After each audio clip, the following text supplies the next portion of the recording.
जी सभी साथियों का एक बार फिर से स्वागत है आपके अपने YouTube चैनल जीके बाय उत्तम क्लासेस में। तो काफी दिन से मुझे काफी कमेंट्स आ रहे थे कि सर कहां पर चले गए हो, इतने दिन से आपकी वीडियो नहीं आ रही है, इतने लंबे समय से हम इंतजार कर रहे हैं, प्लीज वीडियो अपलोड कीजिए। तो हालांकि मैंने यहां पर पोस्ट भी डाला था आपको कि अप्रैल के फर्स्ट वीक में ही आपको वीडियो अवेलेबल हो पाएगा, क्योंकि मेरे कुछ निजी कार्य हैं उनके चलते मैं बिजी चल रहा हूं। चलिए खैर कोई बात नहीं, ऐसा होता है, उन्होंने मेरी पोस्ट को नहीं पढ़ा होगा इसलिए वो बार बार कमेंट्स कर रहे थे, है ना। तो आज है 31 मार्च। तो देखिए मेरे कमिटमेंट से पहले ही मैं आपको ये वीडियो अवेलेबल करवा रहा हूं। तो 1 मार्च से 31 मार्च तक हमारे 28 से 30 क्वेश्चन बनते हैं, बिल्कुल वेरी वेरी इंपॉर्टेंट क्वेश्चंस हैं, एक क्वेश्चन को भी मिस मत कीजिएगा, बहुत इंपॉर्टेंट है ना। इससे पहले फरवरी मंथ का मैंने फुल हरियाणा करंट अफेयर पढ़ाया था आपको, उसमें बहुत ज्यादा प्यार दिया था आपने, 400 लाइक का टारगेट हमने रखा था पीडीएफ के लिए, है ना। तो आपको पीडीएफ जो है वो नीचे डिस्क्रिप्शन में मिलेगा। पिछली वीडियोस में 400 लाइक जो है वो बहुत ही आसानी से आपने कवर कर दिए थे। तो इस बार हम 600 लाइक का हम यहां पर टारगेट रख रहे हैं, और 600 लाइक तो आप आराम से ही कवर कर दोगे। नीचे डिस्क्रिप्शन में आपको पीडीएफ का लिंक मिल जाएगा, कहीं चक्कर नहीं काटने पड़ेंगे आपको किसी ऐप के, व्हाट्सएप ग्रुप के या टेलीग्राम चैनल के, है ना। तो आपको नीचे डायरेक्ट लिंक मिल जाएगा। और उम्मीद है मुझे आपकी पढ़ाई इतने दिन से अच्छी चल रही होगी, आप स्वस्थ होंगे, मैं भी स्वस्थ हूं, और रिवीजन भी आपने किया होगा, है ना। चलिए फर्स्ट क्वेश्चन है हमारा यहां पर, हरियाणा सरकार राज्य स्तरीय प्रतियोगिता के लिए स्कूली खिलाड़ियों को कितने रुपए प्रतिदिन डाइट भत्ता दे रही है। प्रतिदिन डाइट भत्ता दे रही है किनको? स्कूल के खिलाड़ियों को, जो नेशनल लेवल पर हैं या स्टेट लेवल पर खिलाड़ी हैं, उनको प्रतिदिन डाइट भत्ता कितना दे रही है। यहां पर राज्य स्तर का पूछा है यानी स्टेट लेवल का, तो 200 रुपए। अगर नेशनल लेवल का पूछा जाए तो यहां पर 250। यहां पर ऑफिशियली अनाउंसमेंट भी करती है गवर्नमेंट यहां पर अपना गुणगान करने के लिए, हालांकि मैं भी कर ही देता हूं थोड़ा बहुत आपके लिए, इतना तो मैं कर ही सकता हूं, है ना। तो यहां पर 250 जो है राष्ट्रीय स्तर पर यानी नेशनल लेवल पर, और 200 जो है वो राज्य लेवल पर। इतना आप याद रखना, ये हमारा फर्स्ट क्वेश्चन था बस, है ना। चलिए नेक्स्ट क्वेश्चन पढ़ते हैं हम यहां पर दूसरा। हरियाणा वर्तमान में कितने महिला पुलिस थाने हैं? महिला पुलिस थानों के बारे में पूछा जाए तो आपसे, तो 33 महिला पुलिस थाने हैं। हालांकि हमें किताबों में 34 पुलिस थाने यहां पर देखने को मिलता है। तो महिला पुलिस थाने हमारे हरियाणा में कितना है ये ऑफिशियली आप देख सकते हो, 33 महिला पुलिस थाने हैं, 33। नेक्स्ट क्वेश्चन है, किस योजना के तहत हरियाणा के बड़े अधिकारी गांव को गोद लेकर उनके विकास के लिए कार्य करेंगे? कौन करेंगे? बड़े अधिकारी, आईएएस लेवल के अधिकारी जो है गांव को गोद लेकर गांव के विकास के लिए कार्य करेंगे। इसमें यह पूछा है कि किस योजना के तहत वो आईएएस अधिकारी काम करेंगे, तो ग्राम संरक्षण योजना, बड़े बड़े अक्षरों में आपको दिखाई भी दे रहा होगा, ग्राम संरक्षण योजना के तहत ये आईएएस अधिकारी जो है गांव को गोद लेकर उनके विकास के लिए कार्य करेंगे। जैसे कि स्वास्थ्य से संबंधित कार्य है, खेल से संबंधित है, शिक्षा से संबंधित है ना। तो इस तरह के कार्यों के लिए ये गांव का विकास करेंगे, है ना। चलिए अगला क्वेश्चन है हमारे यहां पर 4th नंबर, धर्म परिवर्तन कानून बनाने वाला हरियाणा भारत का कौन सा राज्य बना है? हरियाणा जो है धर्म परिवर्तन पर कानून बनाने वाला भारत का 7वां राज्य बन गया है, ये आपको याद रखना है। ऑलरेडी 6 राज्य इस पर कानून बना चुके हैं, उत्तराखंड, हिमाचल प्रदेश, उत्तर प्रदेश, गुजरात, मध्य प्रदेश और कर्नाटक, ये 6 राज्य ऑलरेडी कानून बना चुके हैं। 7वां हमारा राज्य बना है हरियाणा, है ना। तो जबरन धर्म परिवर्तन पर यह 10 साल की सजा का प्रावधान भी रखा है, ये भी आपको याद रखना है। 22 मार्च को यह कानून पारित हुआ था हमारे हरियाणा में, ये भी आपको याद रखना है। साथ में 1967 में बात करें तो ओडिशा में ये सबसे पहले ये कानून आया था और यहां पर लागू भी हुआ था। उसके बाद में ये निरस्त हो गया था ओडिशा में। उसके बाद 2006 की बात करूं तो तमिलनाडु में ये निरस्त कर दिया गया था। उसके बाद में बात करूं तो 2008 में ये राजस्थान में निरस्त कर दिया गया था। यानी ये जो है काफी स्टेट्स में कानून बना और निरस्त भी हो चुका है ना। तो अभी फिलहाल में जो है ये 7 राज्य हैं हमारे हरियाणा में जिस पर यह कानून बनाया जा चुका है और अभी फिलहाल में लागू है, ये आपको ध्यान में रखना है। चलिए अगला क्वेश्चन है हमारे यहां पर 5वां, खेलों में बढ़ावा देने के लिए किस राज्य को श्रेष्ठ राज्य पुरस्कार मिला है? तो आपको तो ये पता ही है श्रेष्ठ राज्य पुरस्कार किसे मिल सकता है, हरियाणा अव्वल है खेलों में, तो हरियाणा को यह श्रेष्ठ राज्य पुरस्कार मिला है खेलों में बढ़ावा देने के लिए। ये आप देख सकते हो यहां पर, ये नीरज चोपड़ा है, सभी जानते हैं Neeraj Chopra javelin thrower gold medalist है यहां पर ओलंपिक में, और ये सुमित अंतिल भी पैरा एथलीट हैं जो कि गोल्ड मेडलिस्ट हैं, और रवि दहिया ये सिल्वर मेडलिस्ट हैं, ये आप सभी जानते हो। सविता पुनिया जो कि महिला हॉकी टीम की कैप्टन है फिलहाल में, और भारतीय हॉकी टीम जो है पुरुष ये बहुत ही अच्छा यहाँ पर 3rd पोजीशन पर आई थी, यहाँ पर कांस्य पदक जीता था। और ये जो है भारतीय हॉकी टीम महिला की है जो ओलंपिक में बहुत ही अच्छा खासा यहाँ पर प्रदर्शन किया था महिला हॉकी टीम ने। तो आपको याद रखना है कि हरियाणा को जो है वो श्रेष्ठ राज्य पुरस्कार मिला है ना। चलिए बढ़ते हैं अगले क्वेश्चन की ओर। हरियाणा के डैश जिले सहित देश के 12 राज्यों की जेलों में खेलों की शुरुआत की गई है। तो जेलों में भी खेलों की शुरुआत की जा रही है, अपने हरियाणा से शुरू हुई है, कुरुक्षेत्र की जेल से खेलों की शुरुआत की गई है। अगर भारत का पूछे तो 12 राज्यों में इसकी शुरुआत की गई है जेलों में खेलों की, है ना। अब जेल के खिलाड़ी भी खेल खेल सकेंगे, यानी खेलों की शुरुआत की गई है। और कंपटीशन भी होगा, अलग अलग राज्यों से अलग अलग राज्यों की जेलों का कंपटीशन होगा ना, जेल खिलाड़ियों से ही कंपटीशन होगा, ये आपको ध्यान में रखना है। और कुरुक्षेत्र से हमारे हरियाणा में शुरुआत हुई है। इससे पहले के फैक्ट्स जो हैं जेल से संबंधित, उनको भी हम देख लेते हैं। कैदियों की अप्राकृतिक मौत पर 7.5 लाख रुपए मुआवजा दिया जाता है। जैसे कि किसी की ज्यादा पिटाई से होने के कारण मौत हो गई है कैदी की, या आपस में वो भिड़ जाते हैं, डिशुम डिशुम हो जाती है ना, कई बार हम मूवीज में भी देखते हैं। तो यहां पर अप्राकृतिक मौत पर यहां पर 7.5 लाख रुपए मुआवजा देती है गवर्नमेंट सरकार उनके परिजनों को। और यहां पर आत्महत्या करने पर 5 लाख रुपए देती है, आत्महत्या करने पर, है ना। हिसार की एक सेंट्रल जेल है, उसमें प्रौढ़ शिक्षा अभियान की शुरुआत की गई है, यह भी आपको ध्यान में रखना है। प्रौढ़ शिक्षा अभियान जेल में कहां से शुरुआत हुई है? हिसार की सेंट्रल जेल से। कैदियों के विकास के लिए तिनका तिनका फाउंडेशन जो है ये वर्क कर रहा है। और पानीपत की इको फ्रेंडली जेल बनी है, तो पहली इको फ्रेंडली जेल पानीपत की जेल बनी है। और साथ में जेल रेडियो की शुरुआत भी पानीपत से ही हुई थी, यह भी आपको ध्यान में रखना है।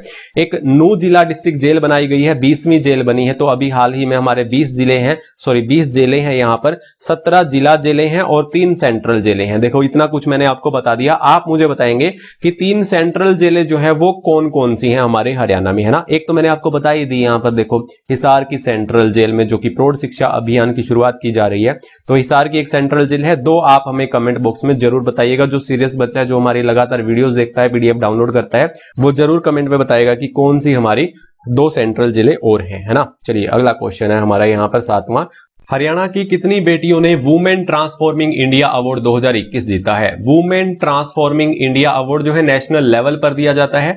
बिजनेस के क्षेत्र में अच्छा खासा प्रदर्शन करने के लिए महिलाओं को दिया जाने वाला ये अवार्ड है, ये आप ध्यान में रखिएगा। 2021 का जो है हरियाणा की 7 महिलाओं को ये दिया गया है। ये नाम आप देख सकते हो यहां पर, सुप्रिया पॉल है, चाहत वासाल है, डॉक्टर गिरिजा भरत है, अंजू श्रीवास्तव, नीतू यादव, सूची मुखर्जी, आदित्य भूटिया मदान, है ना। ये आप ध्यान में रखना, ये नाम इंपोर्टेंट नहीं है इतना, ये आंकड़ा आप ध्यान में रख लेना। Women transforming India award Haryana की 7 महिलाओं ने जीता है। अगला क्वेश्चन है हमारा यहां पर, हाल ही में किस जिले की बेटी प्रिया मलिक हरियाणा केसरी बनी है? हरियाणा केसरी कौन बनी है? प्रिया मलिक बनी है। इस क्वेश्चन में पूछा गया है कहां से है प्रिया मलिक? जींद से है। कहां से है? जींद जिले से है। और भिवानी में कुश्ती चैंपियनशिप यानी प्रतियोगिता हुई थी दिनोदा गांव में, ये दिनोद गांव है, यहां पर आयोजित हुई थी कुश्ती प्रतियोगिता। यहां पर 73 केजी भार वर्ग में खेली थी और यहां पर हरियाणा केसरी का खिताब इन्होंने प्रिया मलिक ने जीता, जो कि जींद जिले से है। ये आप इंपोर्टेंट है, याद रखना। अगला क्वेश्चन है, हरियाणा विधानसभा में आम बजट कब पेश हुआ था? आम बजट कब पेश हुआ था? 8 मार्च को ये पेश हुआ था। कब हुआ था? 8 मार्च को। इसके सेशन कब से स्टार्ट हुए थे? 2 मार्च से स्टार्ट हुए थे और 8 मार्च को विधानसभा में पेश हुआ था आम बजट। ये आपको याद रखना है। इसके लिए मैं सेपरेट वीडियो अलग से बना दूंगा, इसमें बहुत सारा कुछ इंपोर्टेंट है। अभी के लिए फिलहाल इतना ही जानिए। 2 मार्च से स्टार्ट हुआ था और 8 मार्च को पेश हुआ। और 50 घंटे की टोटल विधानसभा बजट में सेशन की अवधि रही थी। कितनी? 50 घंटे की। विधानसभा की कुल मीटिंग्स जो हुई थी वो 12 मीटिंग्स हुई थी। और यहां पर जो बिल पारित हुए थे वो 15 बिल पारित हुए थे और 19 को निरस्त कर दिया गया था। ये आपको ध्यान में रखना है। ये आंकड़ा बहुत ही वेरी वेरी इंपोर्टेंट है। इन्हीं में से ही क्वेश्चन पूछा जा सकता है, जो कि ऑफिशियली ये अनाउंसमेंट हुई है। चलिए अगला क्वेश्चन है हमारा यहां पर 10वां। 75वें स्वतंत्रता दिवस की थीम रही आजादी का अमृत महोत्सव को लेकर इसके सबसे ज्यादा कार्यक्रम करने वाले कौन सा राज्य प्रथम स्थान पर रहा है? इसमें पूछा गया है कि आजादी का जो अमृत महोत्सव हमारी थीम रही थी 75वें स्वतंत्रता दिवस की, आपको यह पता होना चाहिए। यह क्वेश्चन में पूछा जा सकता है कि हमारे 75वें स्वतंत्रता दिवस की थीम कौन सी थी? आजादी का अमृत महोत्सव। अब इसके लिए इसके कार्यक्रम आयोजित हुए थे अलग अलग राज्यों में, जो कि हरियाणा में सबसे ज्यादा कार्यक्रम आयोजित हुए थे। तो प्रथम स्थान पर कौन रहा है? हमारा हरियाणा रहा है, जो कि 1201 कार्यक्रम हुए थे, जो कि एक कटिंग में, पेपर की कटिंग में यहां पर शो भी है। और दूसरे स्थान पर जम्मू कश्मीर रहा, तीसरे स्थान पर राजस्थान और लास्ट में एक भी कार्यक्रम नहीं हुआ, यानी अंडा, यहां पर पश्चिम बंगाल में एक भी कार्यक्रम आयोजित नहीं हुआ, लास्ट में था। तो हमारा हरियाणा प्रथम स्थान पर है, इतना आपको याद में रखना है। चलिए बढ़ते हैं अगले क्वेश्चन की ओर। अंतरराष्ट्रीय महिला दिवस के अवसर पर राष्ट्रपति ने हरियाणा की किस महिला को नारी शक्ति पुरस्कार से सम्मानित किया है? नारी शक्ति पुरस्कार से सम्मानित किसको किया है? ये किया है पूजा शर्मा को। किसको? पूजा शर्मा को नारी शक्ति पुरस्कार अंतरराष्ट्रीय महिला दिवस पर 8 मार्च के अवसर पर यह किया गया। पूजा शर्मा को सम्मानित नारी शक्ति पुरस्कार से, है ना। कौशल रोजगार के तहत महिलाओं को अपने कौशल अपनाने के लिए भरपूर प्रयास किए, जागरूकता फैलाई। यहाँ पर बहुत ही अच्छा कार्य किया इन्होंने, किसने? पूजा शर्मा ने। महिलाओं की सशक्तिकरण के लिए, उद्यमिता के क्षेत्र में इन्होंने बहुत अच्छे खासे प्रयास किए। उत्कृष्ट योगदान के लिए इन्हें नारी शक्ति पुरस्कार दिया गया। पूजा शर्मा को याद रखना आप। हरियाणा में कितने नए सैनिक स्कूल खोले जाएंगे? तो 100, यानी 100 यहाँ पर सैनिक स्कूल खोले जाने हैं। कहां पर? हमारे हरियाणा में सैनिक स्कूल, ये आपको याद में रखना है। 13वां क्वेश्चन है हमारे यहाँ पर, हरियाणा के कितने लाख बुजुर्गों को वर्तमान में बुढ़ापा पेंशन मिल रही है? बुढ़ापा पेंशन मिल रही है, कितनी मिल रही है? 2500 मिल रही है, सभी को पता भी होगा। और 17.45 लाख यहाँ पर बुजुर्गों को हमारे हरियाणा में बुढ़ापा पेंशन मिल रही है, ये आपको याद रखना चाहिए।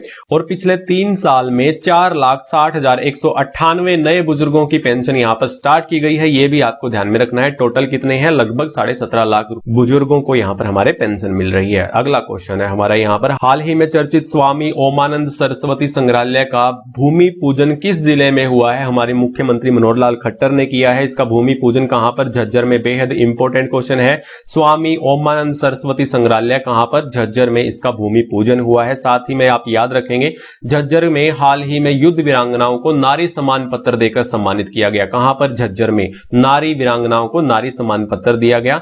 झज्जर के जहां आरा बाग स्टेडियम का नाम बदल दिया गया है, अब रख दिया है महर्षि दयानंद सरस्वती स्टेडियम। बहुत बार क्वेश्चन पूछा गया है कि जहां आरा बाग स्टेडियम किस जिले में है, तो ये झज्जर में है, अब इसका नाम चेंज कर दिया गया है। आगे पूछा जा सकता है, महर्षि दयानंद सरस्वती के नाम पर इसका नाम रखा गया है। बेहद इंपॉर्टेंट क्वेश्चन है ये।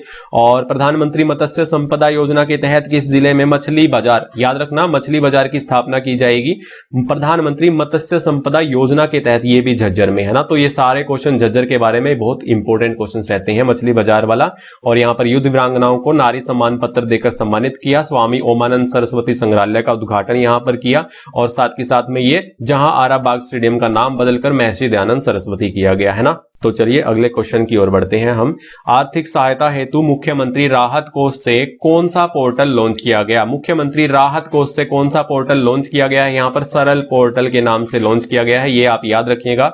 22 और गंभीर बीमारियों को इस मुख्यमंत्री राहत कोष में शामिल किया गया है। हालांकि हमारे यहां पर आयुष्मान स्वास्थ्य योजना चल रही है बीमारियों को लेकर के, स्वास्थ्य को लेकर के, है ना। इसमें 22 और जो अतिरिक्त बीमारियां रहती हैं इसमें शामिल कर दी गई हैं। अभी हाल ही में, कल ही की बात है, आज 31 मार्च है, 30 मार्च को अभी हाल ही में हैफेड के चेयरमैन कैलाश भगत ने इसमें 2 करोड़ रुपए का दान दिया है। किसमें? मुख्यमंत्री राहत कोष में, ये आपको ध्यान में रखना है। हैफेड के चेयरमैन कौन? कैलाश भगत ने 2 करोड़ रुपए की राशि इसमें दी है, ये आपको सबको ध्यान में रखना है। PPP आईडी यानी परिवार पहचान पत्र आईडी के थ्रू इस माध्यम से आप यहां पर इसमें आवेदन कर सकते हो। इसमें क्या होगा कि नागरिकों को आर्थिक सहायता दी जाएगी इस सरल पोर्टल हेतु, है ना, ये सबको ध्यान में रखना है। चलिए बढ़ते हैं अगले क्वेश्चन की ओर। 17वां क्वेश्चन है, बाजरा सहित अन्य मोटे अनाजों के अनुसंधान के लिए किस जिले में एक अनुसंधान केंद्र बनाया जा रहा है? आप सभी को पता है हमारे हरियाणा, दक्षिण हरियाणा में मोटे अनाज ज्यादा होते हैं, तो भिवानी में, कहां पर? भिवानी में ये मोटे अनाज के लिए अनुसंधान केंद्र स्थापित किया जा रहा है। कहां पर? भिवानी में। जैसे कि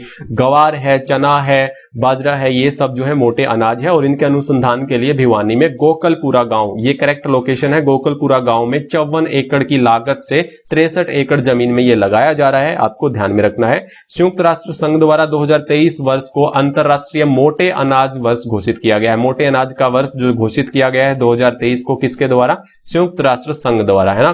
तो जब भिवानी में ये अनुसंधान केंद्र बन रहा है, ये आपको ध्यान में रखना है।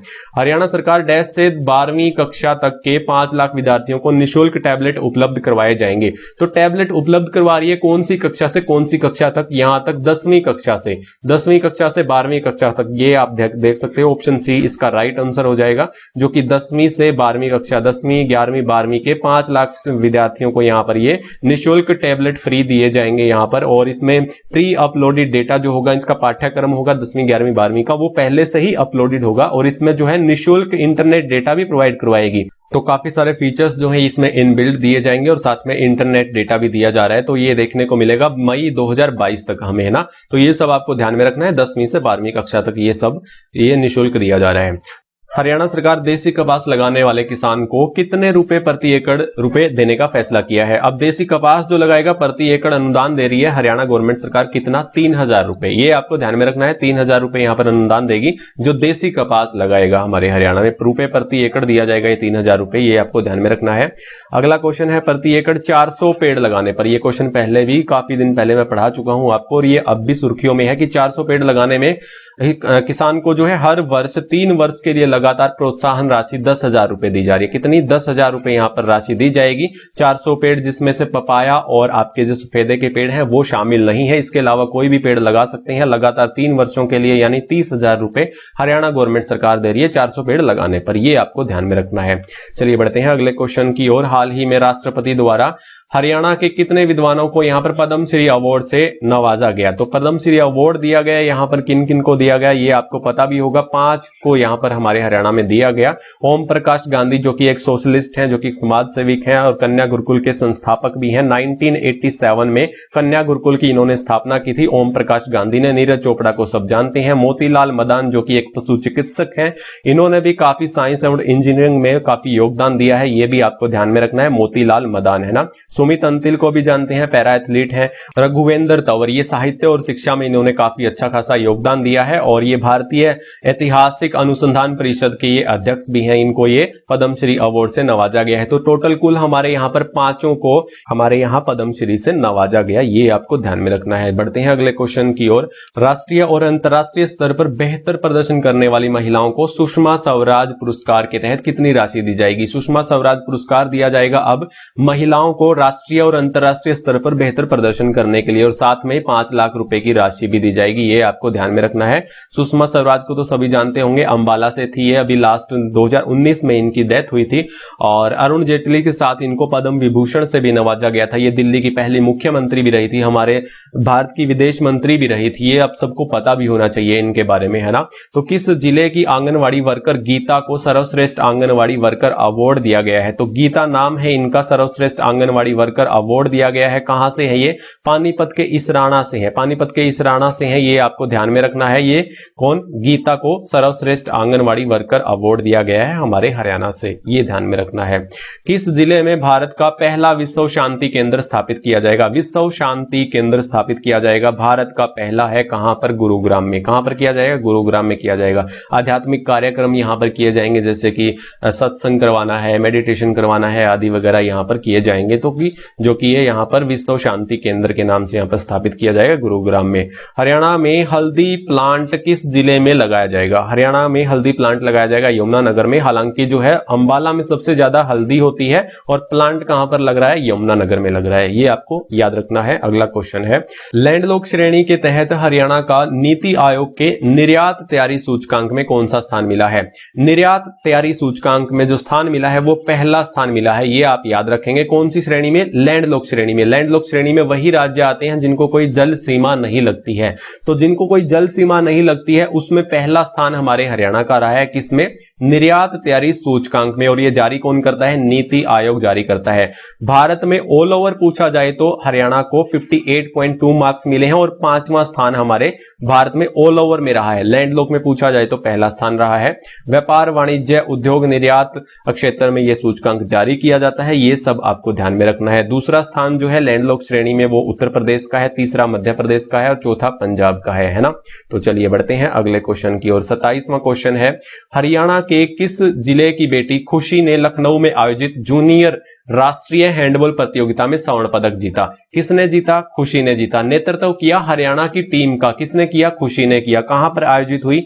लखनऊ में आयोजित हुई। कौन सी? जूनियर राष्ट्रीय हैंडबॉल प्रतियोगिता। ये कहां से है? ये खुशी ये कैथल से है। कहां से है? कैथल से है। हरियाणा का नेतृत्व कर रही थी तो हरियाणा ने इसमें स्वर्ण पदक जीता है। किसमें? जूनियर राष्ट्रीय हैंडबॉल प्रतियोगिता जो कि लखनऊ में आयोजित हुई थी, ये आपको ध्यान में रखना है। एक बात और, यहां पर कजाकिस्तान में आयोजित हुई थी जूनियर एशियन महिला हैंडबॉल प्रतियोगिता में भारत ने पहली बार स्वर्ण पदक जीता है। तो पहली बार स्वर्ण पदक जीता किसने?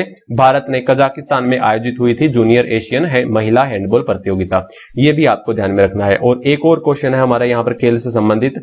हाल ही में चर्चित रोहतक की सुहाना सैनी, कहां की? रोहतक की सुहाना सैनी ने डैश खेल में दोहरा पदक जीतकर देश की पहली महिला खिलाड़ी बन गई है। देश की पहली खिलाड़ी कौन बनी है? सुहाना सैनी रोहतक से। कौन से गेम में डबल यानी दोहरा पदक यहां पर जीता है? टेबल टेनिस में। किसमें? टेबल टेनिस में। ये आपको याद रखना है और ये ट्यूनीशिया में आयोजित हुई थी। 40 से अधिक ये पदक जीत चुकी हैं। कौन? सुहाना सैनी रोहतक से और टेबल टेनिस खेल से संबंधित है।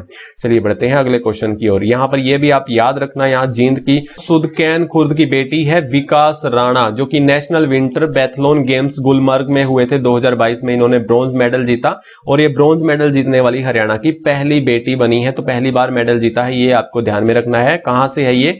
सुदकैन खुर्द, जो कि गांव है जींद का, और विकास राणा ने इसमें ब्रॉन्ज मेडल जीता है, ये आपको याद रखना है। चलिए एक और यहां पर पढ़ लेते हैं। जॉर्डन में चल रही नहीं, ये हो चुकी है Asian youth and junior championship, जो कि हुई थी ये जॉर्डन में। याद रखना कहां पर हुई थी? Asian youth and junior championship Jordan में हुई थी। हमारे भारत ने 6 गोल्ड मेडल जीते थे, 5 यहां पर सिल्वर और 1 ब्रॉन्ज मेडल जीता था। और ये मनोहर लाल खट्टर ने, हमारे मुख्यमंत्री ने इनको बधाई दी।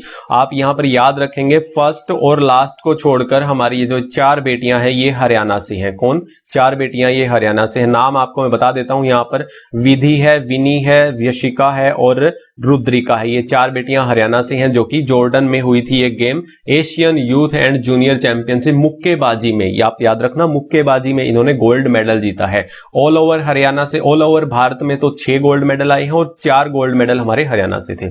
ये थे इंपोर्टेंट, बेहद इंपोर्टेंट क्वेश्चंस आपके मार्च महीने के, है ना। तो उम्मीद है आपको अच्छे से समझ में आए होंगे। इसका पीडीएफ आपको नीचे डिस्क्रिप्शन में जरूर मिलेगा। आप 600 लाइक मुझे जरूर दोगे, ये मुझे अच्छे से विश्वास है आप पर। और एक चीज और मैं आपको बता देना चाहता हूं कि जितना इंतजार आपको मेरी वीडियो का रहता है, उतना इंतजार मुझे भी रहता है कि मैं ज्यादा से ज्यादा आपको वीडियोस दे पाऊं। अभी मैं प्लानिंग कर रहा हूं कि हरियाणा जीके और साथ में नेशनल जीके के भी क्वेश्चंस की वीडियोस आपको प्रैक्टिस सेट ला कर दूं, और ये मैं भरपूर कोशिश करूंगा आपको ये देने की। हफ्ते में 2-3 वीडियो कम से कम आपको दूं, है ना।